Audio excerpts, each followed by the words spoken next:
Is we're relying upon Congress to do what they have steadfastly refused to do for 225 years. And why is that going to change? So certainly you can be opposed to the resolution. I would urge you to, even if you're opposed, vote this down and vote against the resolution. But don't adopt this with any sort of assumption that it will have any impact or change anything. Urge your no vote on the amendment.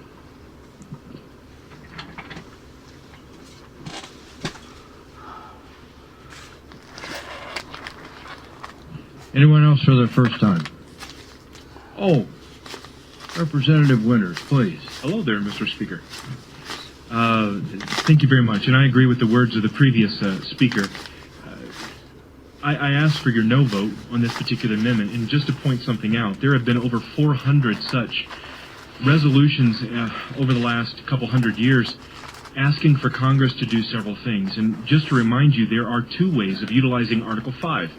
One is through the method that's been used 31 times, 27 of which have been ratified by the various states. The other one is the one that we're speaking of here in this bill today. And Article 5's convention is the tool that is given to states to check federal power. It is not controlled by Congress. And when you look at the history of what has been designed, let me just go through it just a little bit. And I'm going to speak a little bit extra on this particular topic because I want to lay a few fears to rest. Mr. Speaker, is it appropriate to speak of our founding fathers by their names, or do I need to find some other mechanism to speak toward that? You need to find another mechanism. Yes, sir. The man known as the father of our Constitution, from that state where our first president was from. Our third president. Thank you very much. He spoke toward this particular amendment quite a lot. In an early version of Article 5, it gave Congress the power to propose amendments whenever two-thirds of both houses deemed it necessary. It also gave Congress the power when two-thirds of the state legislatures applied. And at first that sounds very similar, but there was a key difference, and there was a reason why one of the delegates from the state with the very large city in it objected to that, because it was Congress who would be doing the proposing. And he thought the plan, this was taken right from the diary of that third president, he thought that the plan of amending the Constitution exceptional and dangerous, as the proposing of amendments is in both modes to depend in the first immediately and in the second ultimately on Congress. No amendments of the proper kind would ever be obtained by the people if the government should become oppressive, as he very believed would be the case. And it's because of his speaking that we came to the current version of Article 5. And Article 5 was very carefully designed in this way, and it was addressed also by the first Secretary of the Treasury of our country, who's currently on the $10 bill. But he made this statement in Federalist 85. He said, "But every amendment to the Constitution, if once established, would be a single proposition and might be brought forward singly." And he's pointing out the fact that amendments to the Constitution are single subject amendments. Secondly, he says later on in the same Federalist paper, he said, "But the fifth article of the plan, the Congress would be obliged on application of the legislatures of two-thirds of the states, which at present amount to 9, to call a convention for proposing amendments which shall be valid to all intents and purposes as part of the Constitution when ratified by the legislatures of 3/4 of the states, or by conventions in 3/4 thereof." And he says this, "The words of this article are peremptory. The Congress shall call a convention. Nothing in this particular is left to the discretion of that body." He says later, "We may safely rely on the disposition of the state legislatures to erect barriers against the encroachments of national authority." And the reason why I speak to that in regards to this particular amendment is because it is an attempt to cut out this particular avenue for the states to, as was mentioned by the previous speaker, to change the calculus of power in our country. And I believe that this is an avenue that must be explored for the good of the country. And so it is for that reason, Mr. Speaker, I speak against this particular amendment.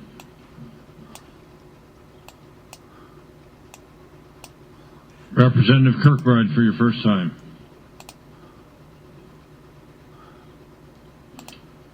First time for second time?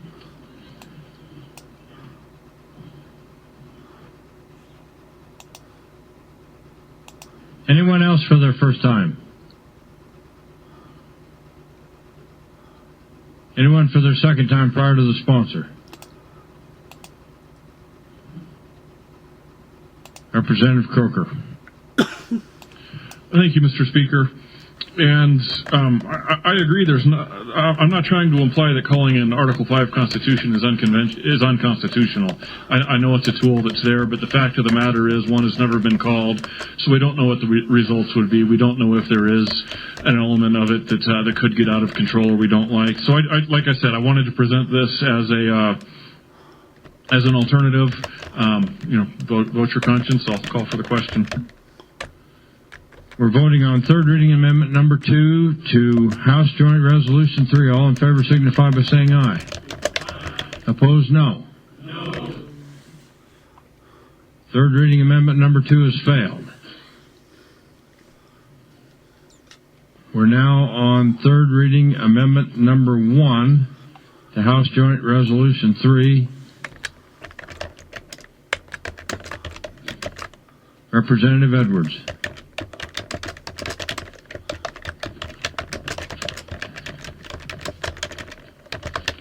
Thank you, Mr. Speaker. I bring you Third Amendment reading number 1 for House Joint Resolution 3, and at the appropriate time I will set aside the amendment. The Articles of Confederation was our first Constitution, but the delegates were instructed to only amend the Articles of Confederation. All 13 states were to agree if there was going to be any changes in the Articles of Confederation. The convention changed the number to 9, and they went into a closed session. In changing the number of states that had to agree to 9, they were changing what their charge was to go to have a constitutional convention. When they made the change to that, the delegates went into a closed session. They came out with the Constitution that we have today, the second Constitution. They threw away the Articles of Confederation, which they were not supposed to do. And in doing so, when they did that, they had forsaken their oaths. There were some of those that held by their oath and went back to their home state and did not stay there to vote on it. Now, the people that were at this convention of states that they had were our founding fathers of the Constitution that we know today. Those that were at that were some of the most brilliant minds I think history has ever known. They gave us a document that I hold to me that would be only second to the Bible that God has given us. They were wise set of folks that came out of a repressive government that had a king over it that was a very repressive king. And they gave us the Constitution and the Bill of Rights that we have today. There is no other government that has ever had the opportunities that Wyoming has, or the United States has in the history of the world. The opportunities that have been afforded us because of the freedoms that are guaranteed us are more than any state or any nation in the world has ever been given. We have men that have stood up and given us the greatest document in the world, like I said, outside of the Bible. There is many countries that would have liked to emulate it, starting with Russia for a few months before Russia took over, the communists took over in Russia, they tried to emulate it. The Philippines tried to emulate it with theirs, but none of them were successful. The people of the world love the United States. They believe that we are their protectors. They come to this country in droves. The people that come as immigrants to this country are not held into their countries, or I should say they're held into their country, sometimes with barbed wires and fences. In this country, you're free to come and go as you choose. You don't have to ask permission to leave. With the Constitution being amended, we open up the cause for the Constitution that we have and hold so dear to be eliminated. Some would call this fear-mongering. I would not call it fear-mongering. We have a Constitution that is the greatest document in the world. There is nothing that's wrong with the Constitution that we have. The problem is those that are in Congress will not adhere to what we have as a Constitution. They choose to go around it by not obeying the Constitution that we have. I hope that you will vote against HJ 103. Thank you.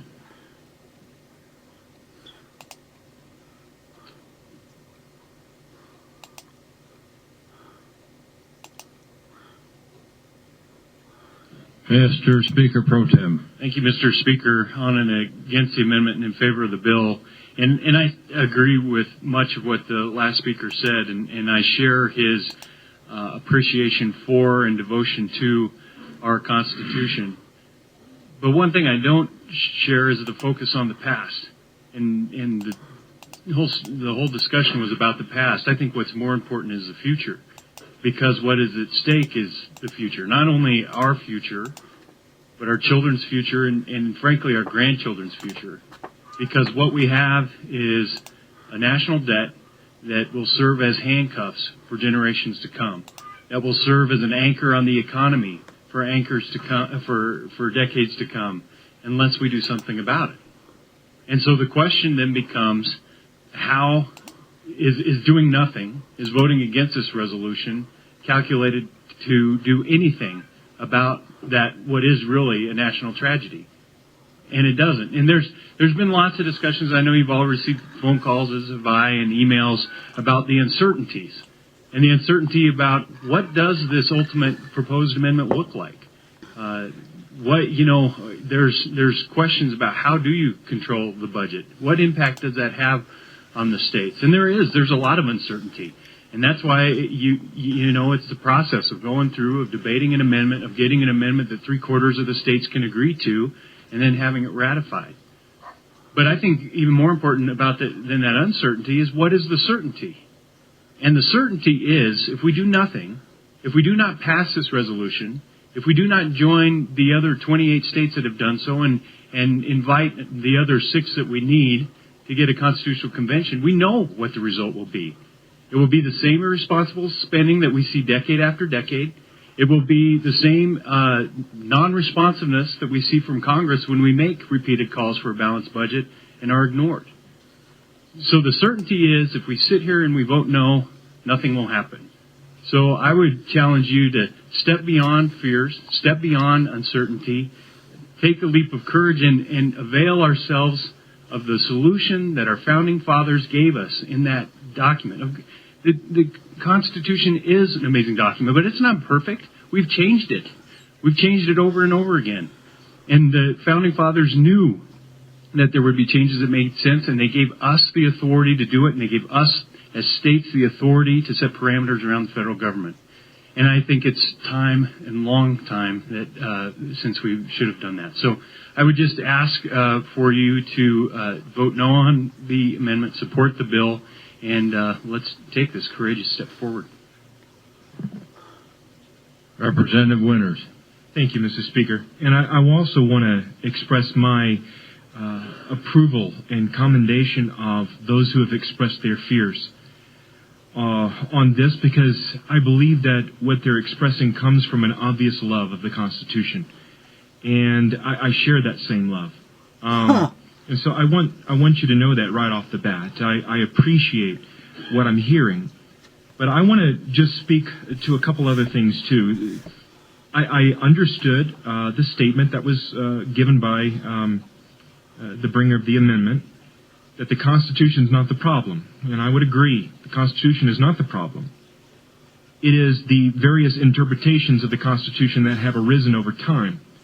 In 1824, when the Commerce Clause was dramatically rewritten in the highest federal court in the land case, it fundamentally changed the future of the country. In 1937, when there was another case that fundamentally rewrote the General Welfare Clause of the Constitution by that same court, it fundamentally changed the Constitution of the United States. Really? How so? And so what has happened is that there have been court rulings that have changed, I believe, core beliefs that were written years ago. And so this is where amendments can come along to clarify the original meaning of those phrases. There ain't nothing wrong with the original Constitution, and that's mister. exactly what we're speaking of right now. That's what this bill gives us the opportunity to do. No. And we've discussed the whole idea of a runaway convention and all of those different things, and I heard that also by the speaker. But just to point a few things out, when you look backwards at what occurred there in Philadelphia, you can understand that this was done completely outside the scope of the then Congress operating under the previous document. The then Congress did, after 7 states had already given their approval to work together to work on the Articles of Confederation, those 7 states had already submitted delegates to meet at the place that the city that now holds Independence Hall in 1787. And so they were already meeting for those purposes. And then finally, the federal Congress sent a letter of approval for what was done, and they did speak toward the Articles of Confederation. And so, but to believe that Congress at that time had given them a limited scope and that they exceeded the scope of what they were called to do is not actually factual from the perspective of history. And that's one of the things I also want to point out, that we have to be very conscious of that. I've also heard a number of individuals speak toward the subject of nullification. And I'll tell you this, I am no lawyer, and there have been many people who have spoken for, at this point, over 200 years on this particular subject. And we have to understand that there are different sides of this whole nullification issue. For instance, one of the methods is refusing to accept any federal funds and preserve freedom from invasive federal regulations that are tied to those funds. And I don't disagree with that. But there are also countless other abuses of federal power that have crept in through the years, like national debt, federal agencies spying on U.S. citizens through cell phones and email, or unilateral decisions of an executive branch to take our nation to war, or other different things, or how they control land in western states. All of these things have crept up through the years. And so when people speak of the idea of nullification, basing it out of the 10th Amendment, let me just remind you that the 10th Amendment establishes a principle. It doesn't establish a remedy or process in this particular case. A person actually, by pleading that particular methodology, has to also read the entire 10th Amendment, which says the powers not delegated to the United States by the Constitution or prohibited by it to the states are reserved to the states respectively or to the people. So if we were to follow the principle of nullification strictly out of the 10th Amendment and just read the 10th Amendment straightly, the people, individuals, could nullify how they would choose to interpret the Constitution. So you have to understand what the 10th Amendment is telling us is that there is a principle established, but not necessarily a remedy or process. And the question would be why? Why is it not established in the 10th? Because it's established in Article 5. This is the method that states use to push back against federal encroachment. And so I want to point these different issues out, and I would most certainly ask for you to vote against this particular amendment to this bill and for the bill as an entirety. Representative Lindholm. Thank you, Mr. Speaker. I think one of the most interesting aspects of the petition is something that we're forgetting about, and that this petition process has been used throughout our history to force Congress into action. Specifically, the 17th Amendment, the 21st Amendment, the 22nd Amendment, the 25th Amendment. All of those amendments are tied directly to the petition process, and states almost closing the door on reaching that magic number of 34. Congress doesn't want to give up their power. Congress doesn't want to tip over and say, holy cow, somebody else can make decisions. They don't want to do that.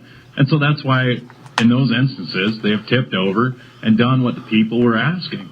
So if Congress isn't doing what the people have asked them to do, it's our job as a state legislature to demand that they do those things and to demand that they actually take action. And it has worked before in our history. Sure, we've never gone to a convention of states, which, by the way, is actual what Article 5 is, a convention of the states. It's not a constitutional convention. It's not a con-con. That's not anywhere in our Constitution. It's a convention of states. So it has been used before. It's been used effectively, and I ask you to vote against this amendment and in favor of the bill for the simple purpose that it is proven to work. Thank you. Representative Halverson. Thank you, Mr. Speaker. The bringer of this resolution, who spoke just a moment ago, hit on the nut of the problem, and that is the spending that is going on in our federal government. However, in this proposed resolution, spending is not addressed. The only thing that's required is balance. There's nothing that would restrain spending, therefore restraining the revenues needed to meet the spending. And that would require the balance. There are much better ideas out there than this balanced budget amendment resolution. For example, allowing the government to borrow when the business cycle is down during a recession, but then mandating that the debt be repaid when the business cycle springs back up again. So yes, there is a spending problem. This resolution does nothing to cure the spending problem that we have in this country. It only requires balance. And if our central federal government is going to continue spending, it follows, like day follows night, that revenues are going to need to be increased drastically to the tune of 50 cents of every dollar that's being spent in Washington, in our capital. Aye on the amendment and no on the resolution. Anyone else for the first time? Representative Jennings. Mr. Chairman, I appreciate the former speaker. I think that's something to really be thought of. For me, the real question, and probably most of you know I've supported this in the past. Last year we passed something very similar. But for me, the word is integrity. And as I look at this question, when we passed this similar thing last year, it went to a different body, and they chose to disregard how it was brought about from this body. And so I see that as a lack of integrity to the actual intent. And so as I look at that and I think about things like the former speaker talking about raising spending to or raising income to match whatever we want to spend, it becomes for me a question of integrity. And we could address these issues if we had some integrity. And so I just see this as it would add a tool, but there's tools there right now. It's the lack of integrity that seems to be the problem. So I'm in favor of the amendment, against the bill. Anyone else for the first time? Representative Jeggi. Thank you, Mr. Speaker. Appreciate this conversation. We kind of had this good conversation on this last night, and the bringer of this resolution is pretty certain that there's no chance of something happening that we don't want to. I wish I felt that same concern. Let me read you a couple things. While the Constitution is silent on the mechanics of Article 5 Convention, Congress has traditionally laid claim to the broad responsibilities in connection with a convention, including, number one, receiving, judging, and recording state applications, establishing procedures to summon a convention, setting the amount of time allotted to its deliberations, determining the number and selection of process for its delegates, and setting internal convention procedures, including all allocations and votes of the states, and arranging the formal transmission of any proposed amendments to the state. So I think Congress does have a little bit to say with this, and as we send our delegates, we will decide the delegates that go there. And supposedly it's just a one-theme purpose that we're going there. And the theme, of course, is we're spending too much money. But as just pointed out, the Constitution gives Congress the power of the purse. And Article 1, Section 8 lists the responsibilities the states ceded to the Congress. And Congress is supposed to spend only money for those things that are mentioned. All other areas are reserved to the states and to the people through the 10th Amendment that has been mentioned. Yet the federal government has formed layers of bureaucracy it has no authority over and spends money on items outside its jurisdiction. So I think the idea of bringing this to stop the federal government from spending is a good idea, but I think there's some things that need to be considered. I would say, is this the right political climate to be opening up a constitutional convention? No. I'm a little scared of what's going on, and I'm not sure convening this right now is something in that climate.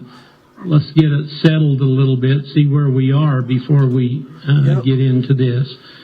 So, because I'm a little concerned, I appreciate we need to do something, but I'm not sure doing something without some good, well thought through procedures is something we need to do. So I would encourage us to deny this. Thank you. Representative Blackburn.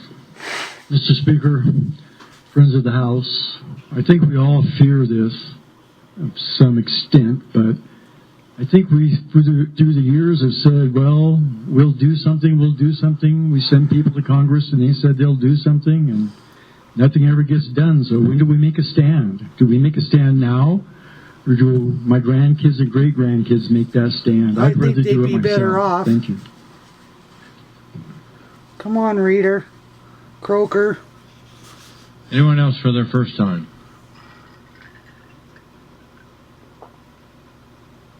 Anyone for their second time before the sponsor?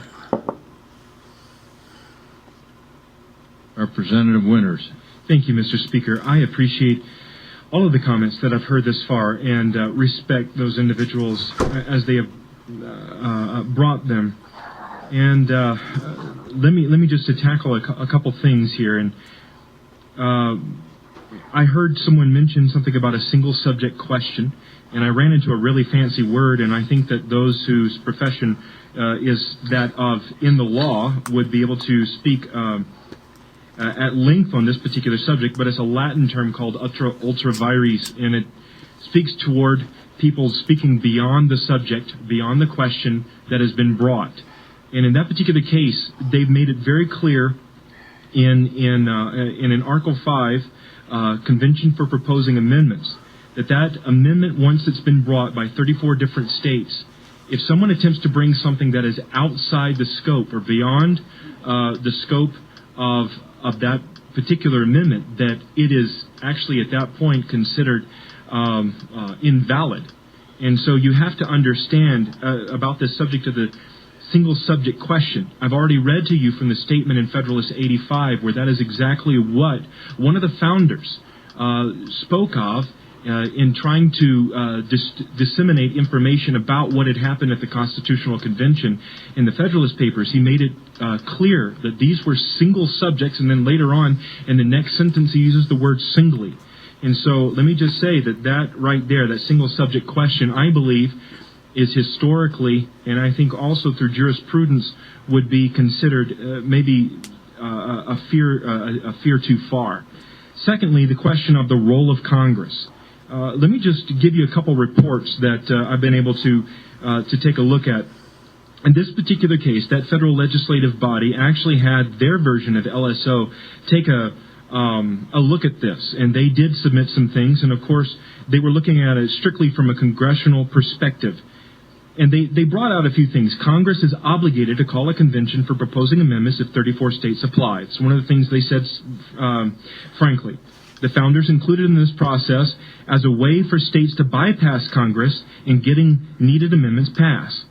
The process is an alternative to federal deadlock on an issue. Congress has no authority to veto amendments proposed at an Article 5 convention, and thirdly, the federal executive plays no role in that process. That is by their own studies. Congress has no control over the convention for proposing amendments. And so when you take a look at that, I appreciate the fears that have been stated, but you look at their role. They have the opportunity to set the time and place of the convention. Lastly, they have the ability, once that convention for proposing amendments has concluded, they have the opportunity for saying whether they will be submitted to the respective state legislatures or whether they will be submitted to conventions within the various states. That second alternative has only been used once, and that was on the repeal of prohibition. But both of those have been used already in time past. So you have to understand the limited scope, the limited powers of Congress. And again, going back toward that original Articles of Confederation and Constitutional Convention, you can see that they understood those limitations to their power in that particular case as well. And so I appreciate what has been stated, but I also believe that history and just reading clearly through Article 5 will answer those particular fears. And so again, against this particular amendment and for the bill. Anyone else for the second time before the sponsor? Representative Edwards. Thank you, Mr. Speaker. To answer some of the questions, it does take 34 states to make a call for a constitutional convention. Congress shall make that call once the 34 states have come forward asking for a convention. The delegates that are at the convention set the rules for what is going to take place at the convention, just as they did in the first constitutional convention that we had on the Articles of Confederation. They had their limits that they were supposed to abide by, and that was just to amend the Articles of Confederation. They went over and above what their charge was. They changed the rules of the amending process to where it was supposed to be all 13 states that had to agree. They lowered it to 9. There is, with this, the Article of Confederation being set aside and thrown out, there is precedence for what was going to happen in the next convention that we had. James Madison said that he feared what would happen if we ever had a second one. And I definitely agree with him on that. The states, after they make the call for the convention, they are to set who they have as delegates. The Congress has the opportunity, after that happens, on who they're going to have or how many they're going to have. On some of them, they say there's only going to be one per state, but Congress can change that according to the Electoral College, where those states have larger number would have a bigger representation than we do. We do not know the outcome that would come out of this. It is an uncertainty. All we know is after that call for a constitutional convention is placed, that there will be a constitutional convention. And there is no going back. There is no being able to change your mind and say, I wished I hadn't. Whenever the call for the constitutional convention and the convention starts, they still have the possibility to do as the Articles of Confederation convention happened. They can close their doors, and they don't have to tell anybody what happened in that convention. That's wrong. It would be secret. You betcha. So the state's putting a noose around the neck of their representatives would be taken away at that time. So we have no certainty that we would be able to put any limits on them. As far as the future that we have, one of the speakers before me said that we need to look to the future, and I agree, but you can always look to the past. Those who will not, I can't remember the exact quote, but those that don't pay attention to the past are bound to repeat it, the same mistakes. And I don't want to have happen what happened to the Articles of Confederation, where they throw out the Constitution that we have. There are 5 different groups of people that have constitutions all ready to go. All they need is a mechanism to make it happen. Yep. So there is that threat out there. Some think it's not real, but when somebody else has their constitutions already in place, that threat is real. Yep. The opportunity to change and to make a difference. That's why we have come to this body, is to make a difference. If each and every one that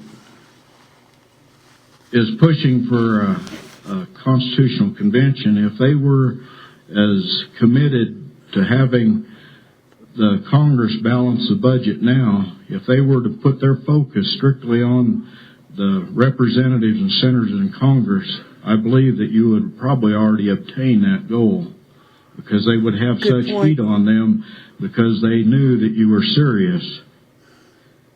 Most people just want Congress to leave them alone. They want politicians or government to leave them alone. They like the opportunities that they have, but they don't spend a lot of time communicating with their congressmen. That is the problem that is happening now. Congress has not had the communication from the people of the United States, not to an extent that they would feel that they need to be forced into taking action. And they can balance a budget without us having to do anything. All they have to do is decide to quit spending more than we take in. If Congress would not and did not increase the national debt, we would have a balanced budget tomorrow. They would have hard decisions to make. One of the fellers that was presenting that they have a constitutional convention in the committee, when I brought this up to him, and he said, well, we couldn't do that. That would be too drastic.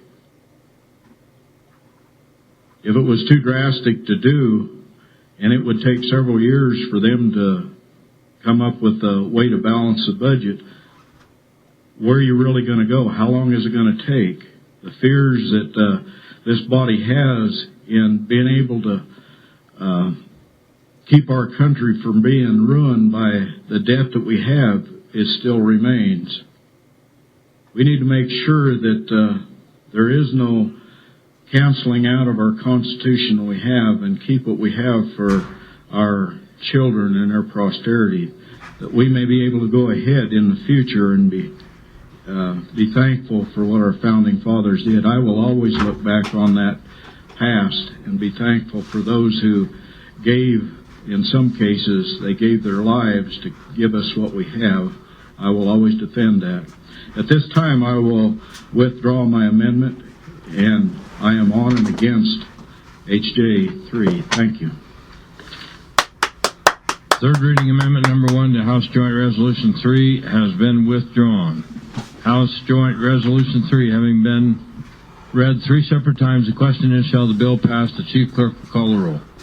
Allen, Baker, Baldwin, Barlow, Berger, Blackburn, Blake, Burkhart, Byrd, Campbell, Kennedy, Clem, Connolly, Dayton, Edmonds, Edwards, Eklund, Escabel, Freeman, Gay, excused, Greer, Halverson, Harshman, Harvey, Hunt, Yaggy, Jennings, Kasparic, Kinner, Kirkbride, Croker, Crone, Larson Lloyd, Larson Dan, Lindholm, Lockhart, Laux, Madden, McKim, Miller,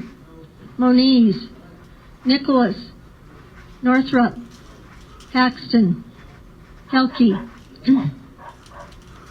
Petroff, Piperinen, Pennell, Reeder, Schwartz, Summers, Steinmetz, Stubson, Throne, Walters, Wilson, Winters, Swanitzer Dan, Swanitzer Dave. Mr. Speaker, I'm about to close the vote. Are there any changes? Are there any changes? The vote is closed. 28 aye, 31 no, 1 excused.